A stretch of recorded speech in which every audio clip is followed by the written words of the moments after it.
So a lot of traditional business marketing advice will be usually to find a problem and make sure you solve that problem.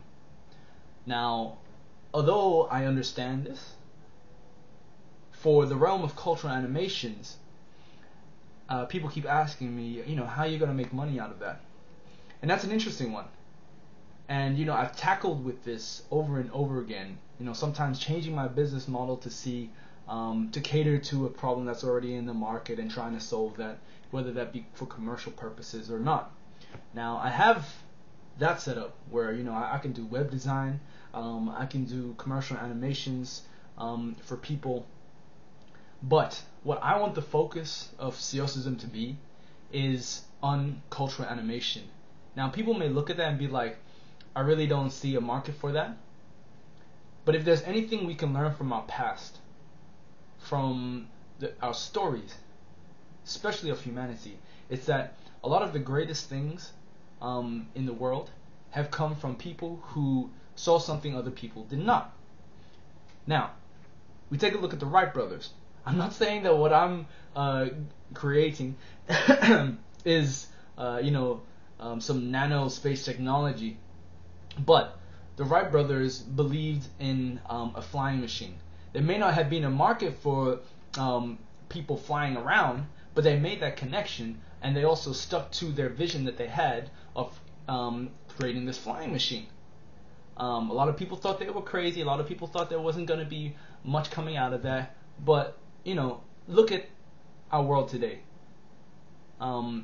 Airplanes are all over the place. It's become ubiquitous. And it's very seamless. We don't even think that much about how crazy an airplane is. So with cultural animation, I sense and feel that there will be a demand for more heart-filled content, for more deeper intuitive animations with deeper meaning, which forces or helps people wake up to something that they never knew they had within them. And it's I would call it this indigenous spirit. Now, the indigenous spirit, if you think about it, everybody's got some indigenous in them. You only think about the people who are living in indigenous areas at the moment who are labeled formally as indigenous, but we all originated from some place, right? So wouldn't we be indigenous to somewhere down the line?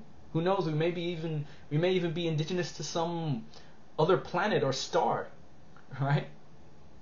So my role is to use animation to help bring out the indigenous spirit in all people, right?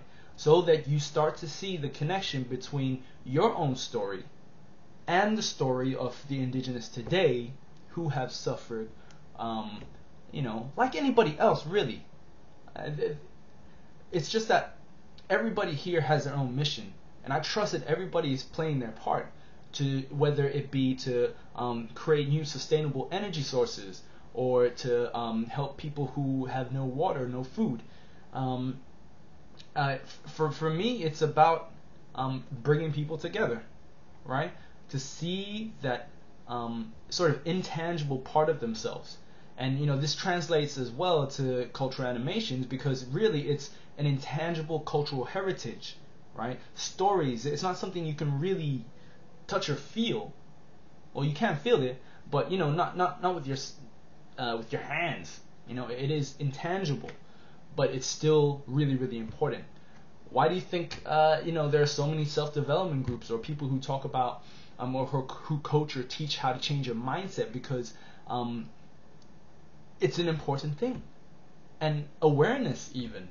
People don't value the importance of awareness building. You become aware of something, right? That's the next step is a realization, right? So my role is to make people aware of these indigenous stories, which have deeper hidden messages within them. And I've said this before, but it's gonna come into being. It's an old story, but it's gonna have a new modern take, so that people of today can recognize and relate to the deeper messages. And even if they don't, it may come at a later time. And yeah, that's what I've got to say for today, and I hope you agree. If you do, comment below, to the side, wherever the comment box is, and I hope to hear from you soon.